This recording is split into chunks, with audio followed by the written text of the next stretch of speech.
Hey my dear YouTube viewers, कैसे हैं आप सभी को हर हर महादेव। और आपको पता है कि आज है वट सावित्री पूजा, तो मैं सीधे मंदिर आ गई। घर पे इतना शूट करने का टाइम नहीं था, तो मैं डायरेक्ट मंदिर पे ही आ गई हूँ। फटाफट तैयार होती, मैं बहुत ज़्यादा तैयार भी नहीं हुई, तो थोड़ा सा मुझे पूजा जल्दी करना था और गर्मी भी बहुत ज़्यादा थी, पर हाँ पूजा करना था। और आज मैं आपको बताऊंगी कि कैसे मैंने पूजा किया। विधि अलग नहीं होती है, लगभग सेम होती है, थोड़ा जगह के हिसाब से कुछ चीज़ें डिफरेंट होती हैं। मैं कैसे करती हूँ मैं आपको बताती हूँ। तो सबसे पहले आके हमें वृक्ष को सींचना होता है, वट वृक्ष को। अगर वहाँ पे सफाई नहीं तो आप सफाई कर सकते हैं। वट वृक्ष को सींचने के बाद से आप आसन लगा के बैठ जाएं और गौरी गणेश की स्थापना करें। अगर आप घर से गौर लाती हैं तो आप गौर माता को पूजा कर लें, या फिर अगर आप नहीं ले आए हैं या आपके पास नहीं है तो आप कैसे जो सुपारी होती है उसकी या फिर हल्दी की बना सकते हैं। मैंने हल्दी की, गणेश जी और गौरी जी की स्थापना की। उसके बाद से जो ऐपन होता है, ऐपन आप सबको पता होगा, चावल के आटे और हल्दी के पेस्ट का जो होता है, तो उस ऐपन से वट वृक्ष पे लगाना होता है। और उसी से मैंने यहाँ पे देख रहे होंगे, आपको समझ में आ रहा होगा, दोनों नीचे जो एक इधर है उस पर सत्यवान जी और सावित्री माता का वो एक प्रतिमा बनाई है, ताकि मैं उसी पे पूजा कर सकूँ। अदरवाइज़ अगर आपके पास पुस्तक होती है जो कथा वाली, उस पर भी पिक्चर्स दिए होते हैं, तो आप उस पर भी कर सकते हैं, या फिर आप मन ध्यान करके कर सकते हैं अगर आपके पास कुछ भी नहीं है तो।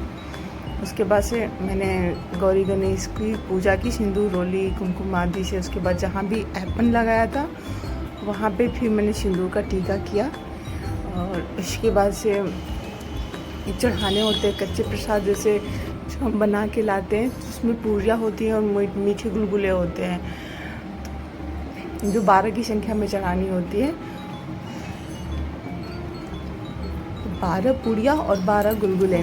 उसके बाद से ये जो चने हैं ये भिगोए चने हैं, और इनकी बहुत इम्पोर्टेंस होती है इस पूजा में, कच्चे चने का। मुझे लगता है कि लगभग सभी इसको वो करते हैं, चढ़ाते हैं। एक दिन पहले भिगोया जाता है, और उसके बाद से जनेऊ, वट वृक्ष को जनेऊ चढ़ाया, और वस्त्र रूप में बाकी सभी लोगों को, गणेश जी को, गौरी जी को, सत्यवान जी को, सावित्री माता को मैंने कलावा चढ़ाया। उसके बाद से क्योंकि आज अमावस्या थी तो बाती रुई की नहीं जलाते, इसलिए मैंने कलावे का ही दिया। मैं बाती बनाया और उसी को जलाया। उसके बाद से आई श्रृंगार चढ़ाने की बारी। 16 श्रृंगार, या तो आप 16 श्रृंगार चढ़ाएं, या जो मुख्य श्रृंगार का सामान होता है वो आप चढ़ा सकते हैं, जैसे आलता, सिंदूर, बिंदी, चूड़ी इत्यादि। उसके बाद से दक्षिणा चढ़ानी होती है, कि पूजा में दक्षिणा बहुत ज़रूरी होता है, क्योंकि पूजा में जो भी कमी रह गई है उसको वो पूर्ण कर देता है। आज अमावस्या थी तो मैंने काला तिल भी चढ़ाया। उसके बाद से लेते हैं मौसमी फल, तो मौसम के हिसाब से जो भी फल मिलते हैं आप उसको ले सकते हैं। इसमें आप सूखी मिठाइयाँ भी ले सकते हैं अगर आप चढ़ाना चाहें तो। उसके बाद से धूप बत्ती जलाने की बारी आई। यहाँ मेरी वीडियो कोई शूट करने वाला नहीं था, इसलिए मुझे खुद पकड़ के करना पड़ रहा था, तो बहुत अच्छे से तो नहीं कर पाई हूँ, पर हाँ कोशिश ज़रूर की हूँ। और उसके बाद से वट वृक्ष की पूजा, गौरी गणेश की पूजा, सावित्री माता, सत्यवान जी की पूजा सबकी करने के बाद से ये मैं एक हवन करने के लिए छोटा सा बना रही हूँ। ये ऐसे आकार का होता है जैसा अभी आपने देखा, और उसमें बहुत इजीली हवन हो जाता है। छोटा सा हवन, मतलब बहुत बड़ा नहीं, लेकिन हाँ मैं आज अमावस्या के दिन करना अच्छा माना जाता है। और मैं पूरी नवरात्रि भी 9 दिन ऐसे ही छोटा सा बना के उसमें कर लेती हूँ। ये वो धूप बत्ती होती है जो गीली आती है, जिसको आप जैसे चाहें बना सकते हैं। उसके बाद ये होता है कच्चा सूत, तो इस कच्चे सूत से 2 मालाएँ बनानी होती हैं, एक जो व्रत रहता है और एक माता गौरा माता के लिए। अगर आपके घर में कोई और भी है जिसे आप ये प्रसाद रूप में पहनाना चाहते हैं, आप उनके लिए भी बना सकते हैं। उसके बाद से ये 12 की संख्या में इसको भी लपेटना होता है, 12 की संख्या में डोरी जो होती है। उसके बाद से इसको गौर माता को दोनों चढ़ाने के बाद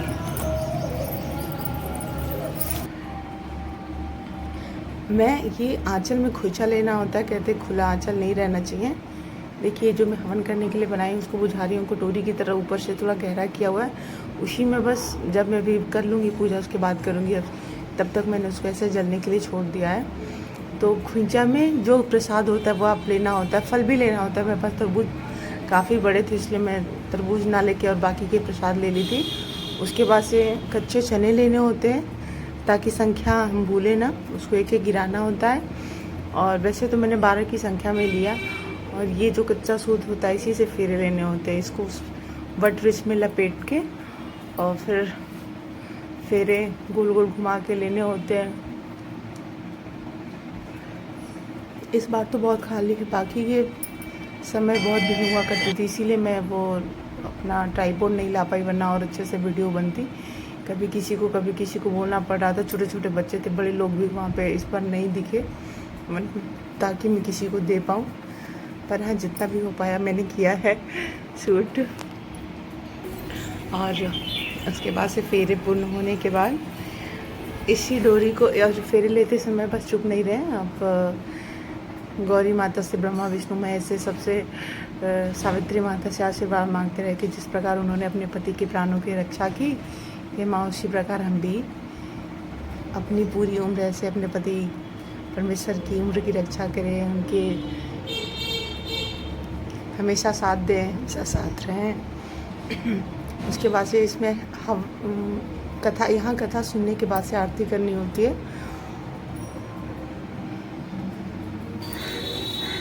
और वो छोटा सा आपको दिख रहा होगा आरती के बगल वाले में, उसमें हवन से मतलब हो जाता है कि आप जो भी प्रसाद लाए हो वो प्रसाद को थोड़ा थोड़ा अगर आप उसमें तोड़ के डाल देते हैं। अगर आपके पास धूप है तो ठीक है, नहीं तो कोई नहीं, कपूर भी उसमें थोड़ा डाल दीजिए, सारी चीज़ें डाल देते हैं, वो एक हवन हो जाता है। उसके बाद से यहाँ पे लेना होता है पूजा होने के बाद से माँ गौर माता से सुहाग। तो आप जितनी बार उनको लगाते हैं फिर उसके बाद से वापस अपने माथे में सुहाग ले लेना होता है। तो मैंने ये भी कर लिया। सुहाग लेने के बाद से आती है बारी वो जो कच्ची सूत की हमने मालाएं बनाई थी। इस माले में आप चाहे तो बट वृक्ष के पत्ते को भी सजाते हैं, पर जनरली मेरे यहाँ पे जहाँ पे मैं करती हूँ तो कोई नहीं लगाता, इसलिए मैं भी रहने देती हूँ। ये बदलने होते हैं, ये भी बार बार बदलने होते हैं।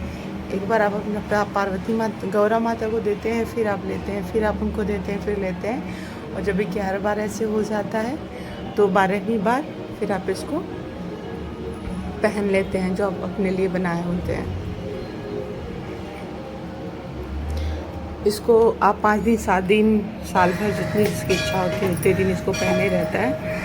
और उसके बाद से पहनने के बाद प्रणाम करके लभा पूजा हो गई थी। उसके बाद यहाँ बारी थी वट वृक्ष की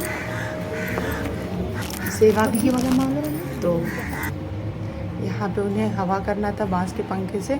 अगर आप कहीं नहीं आपको मिल पाता है तो आंचल से भी हवा कर देते हैं। हमारे यहाँ मिल जाता है तो मैं पंखा ही ले आती हूँ। चाहे तो आप 2 भी चढ़ा सकते हैं, आप एक दान दें उसके लिए। तो उसके बाद यहाँ पे सेवा करनी होती है, वट वृक्ष को दबाना होता है प्रेम से। और उसके बाद से भेंट मिलना होता है गले। यहाँ पे कोई वीडियो नहीं ले पा रहा था इसलिए मैंने आपको पता चल पा रहा होगा, यहाँ मैं गले मिल रही हूँ वट वृक्ष से। उसके बाद से गले मिलने के बाद प्रणाम करके अब बारी थी व्रत खोलने की।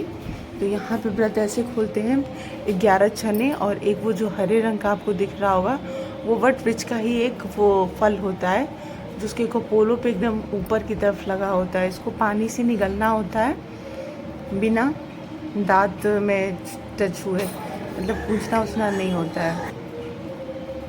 और पहले तो मुझे बहुत डर लगता था लेकिन अब बहुत आराम से हो जाता है। जैसे हम जब भाई दूज का व्रत करते हैं तो उसमें चावल निगलना होता था खीर के साथ, वैसे इसको पानी से निगलना होता है। तो ये भी हो गया। और उसके बाद से अब जाके पूजा पूर्ण हुई।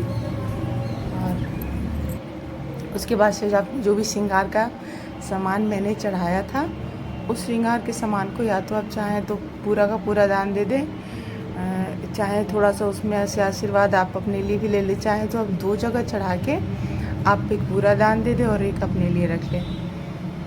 तो मैं जो भी चढ़ाती हूँ उसमें से थोड़े प्रसाद रूप में अपने लिए ले लेती हूँ।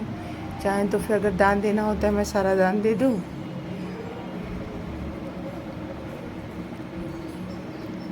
तो यहाँ पे मैंने चूड़ियाँ तभी प्रसाद रूप में पहन लिया था। उसके बाद से सारा सामान पूजा का जो भी था वो ले गए। और ये था कि इस बार पूजा बहुत आराम से हुई क्योंकि भीड़ नहीं थी।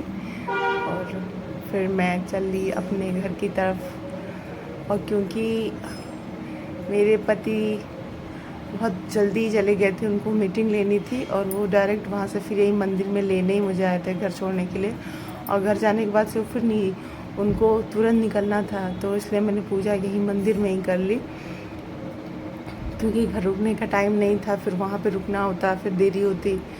तो बस मैंने मंदिर में बिठा के पूजा कर लिया। और पूजा भी बहुत सिंपल करी, वैसे करने को तो बहुत लोग चरण धोना, आरती करना, कलावा बांधना, बहुत सारी चीज़ें हो जाती है, पर जो मुख्य चीज़ें थी मैंने बस वो कर ली, आशीर्वाद ले लिया भगवान के साथ साथ पति परमेश्वर का। फिर यहाँ से घर जाने की बारी है, निकल पड़े अपने घर के लिए। फिर चलिए, आप लोग को मेरा ब्लॉग अच्छा लगा हो तो लाइक और सब्सक्राइब करें। मिलते हैं फिर किसी नेक्स्ट ब्लॉग में। हर हर महादेव।